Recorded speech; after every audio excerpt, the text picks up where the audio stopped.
Ating pong pakinggan ang mga pagbasa ngayong ika-15 ng Marso, taong 2025, ang ikalawang linggo ng 40 araw na paghahanda para sa Pasko ng Pagkabuhay. Pagbasa mula sa aklat ng Henesis. Noong mga araw na iyon, inilabas ng Diyos si Abram at sinabi sa kanya, "Masdan mo ang mga bituin. Mabibilang mo ba yan? Ganyang karami ang magiging anak mo at apo." Nanalig si Abram at dahil dito'y kinalugdan siya ng Panginoon. Sinabi pa ng Panginoon kay Abram, "Ako ang kumuha sa iyo sa Ur ng Kaldea upang ibigay sa iyo ang lupaing ito." Itinanong naman ni Abram, "Panginoon, aking Diyos, paano ko malalamang ito'y magiging akin?" Sinabi sa kanya, "Dalhan mo ko ng isang baka, isang kambing at isang tupa. Bawat isa ay 3 taon ang gulang. Magdala ka rin ng isang kalapati at isang bato-bato." Dinala nga ni Abram ang lahat ng iyon at biniyak ang bawat isa maliban sa mga ibon. Inihanay niya magkakatapat ang pinaghating hayop. Buwaba ang mga buwitre upang kanin ito. Ngunit itinaboy sila ni Abram. Nang kumikiling na ang araw, nakatulog ng mahimbing si Abram at nagkaroon ng isang nakakatakot na pangitain. Pagkalubog ng araw, ay laganap na ang dilim. Biglang may lumitaw na palayok na umuusok at maningas na sulo na dumaan sa pagitan ng pinatay na mga hayop. At ng araw na iyon, nakipagtipan ng Panginoon kay Abram. Wika niya, "Nangangako ako na ibibigay sa lahi mo ang lupaing ito. Mula sa hangganan ng Ehipto hanggang sa ilog Euphrates." Ang salita ng Diyos. Salamat sa Diyos. Salmong tugunan. Panginooy aking tanglaw, siya'y aking kaligtasan. Tanglaw ko'y ang puon, aking kaligtasan, kaya walang takot ako kanino man. Sa mga panganib, kanyang iingatan, kaya naman ako'y walang agam-agam. Panginooy aking tanglaw, siya'y aking kaligtasan. O Diyos, ako'y dinggin sa aking pagtawag. Lingapin mo ko sa aking mahabag. Ang paanyaya mo'y lumapit sa akin. Huwag kang magkukublit, kita'y hahanapin. Panginooy aking tanglaw, siya'y aking kaligtasan. Huwag kang magagalit, huwag mong itatakwil. Akong katulong mo at iyong alipin. Tagapagligtas ko, huwag akong lisanin. Panginooy aking tanglaw, siya'y aking kaligtasan. Ako'y nananalig na bago mamatay, masasaksihan ko ang iyong kabutihan na igagawad mo sa mga hinirang. Sa Panginoong Diyos, tayo'y magtiwala, ating patatagin ang paniniwala. Tayo ay umasa sa kanyang kalinga. Panginooy aking tanglaw, siya'y aking kaligtasan. Pagbasa mula sa sulat ni Apostol San Pablo sa mga taga-Pilipos. Mga kapatid, magkaisa kayong tumulad sa halimbawang ipinakita ko sa inyo. Kami ang gawin ninyong huwaran.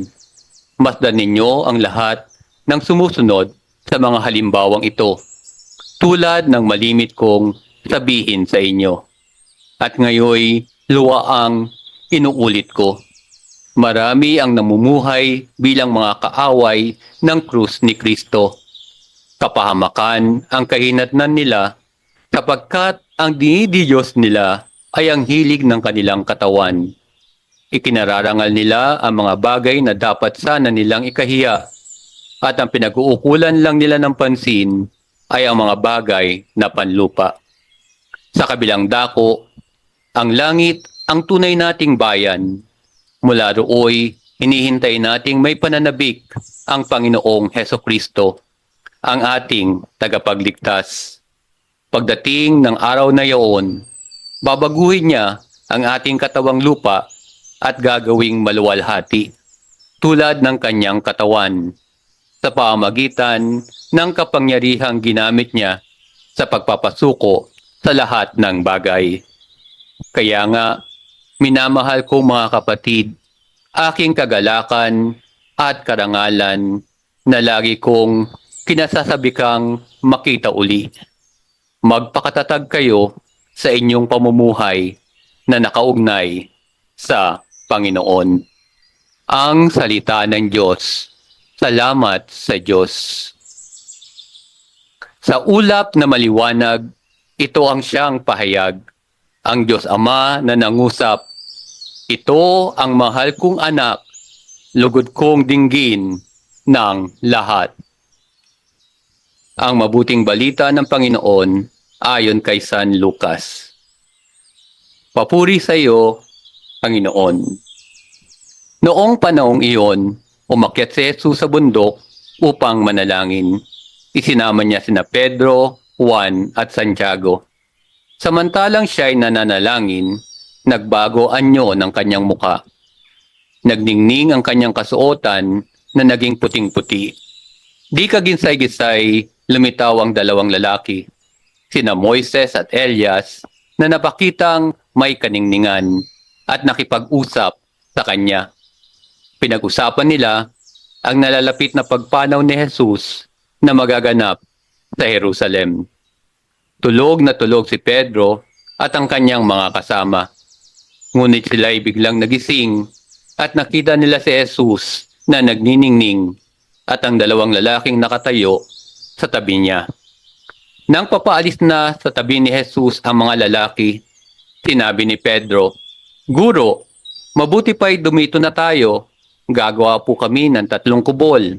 Isa sa inyo, isa kay Moises, at isa kay Elias."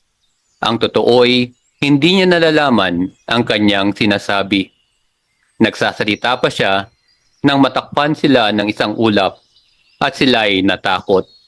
At may isang tinig mula sa alapaap na nagsabi, "Ito ang aking anak, ang aking hinirang, siya ang inyong pakinggan."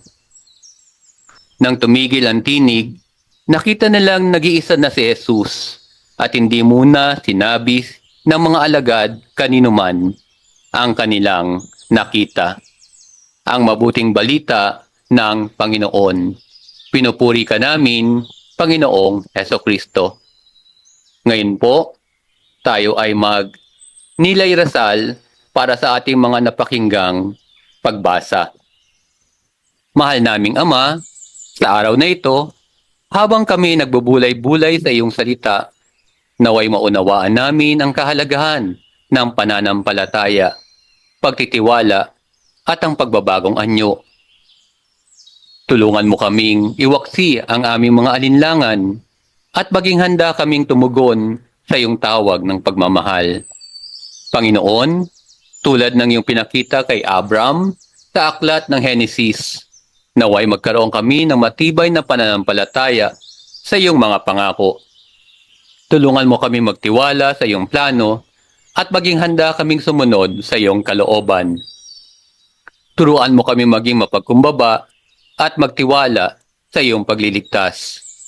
Tulad ng aming inaawit sa Salmo, naway ikaw ang aming tanglaw at kaligtasan. Tulungan mo kaming magtiwala sa iyong kalinga at maging handa kaming tumawag sa iyo sa aming mga pangangailangan. Turuan mo kaming magtiwala na nasasakyan namin ang iyong kabutihan. Panginoon, tulad ng sinabi ni San Pablo sa 2 pagbasa, naway aming itakda ang aming mga puso sa langit. Tulungan mo kaming mamuhay bilang mga huwaran ng pananampalataya at maging handa kaming maghintay sa iyong pagdating. Turuan mo kaming magtiwala sa iyong kapangyarihan ng pagbabago. Panginoon, tulad ng iyong pinakita sa pagbabagong anyo ni Jesus sa mabuting balita, naway makita namin ang iyong kaluwalhatian. Tulungan mo kaming pakinggan ang iyong tinig at maging handa kaming sumunod sa iyong anak. Turuan mo kami magtiwala sa iyong pagmamahal at maging handa kaming maging saksi ng iyong kabutihan. Tulungan mo po kaming maging instrumento ng iyong pag-ibig at katotohanan sa mundo. Naway ang aming mga gawa ay magpakita ng aming tunay na pananampalataya at pagtitiwala sa iyo. Sa pangalan ni Jesus, Amen.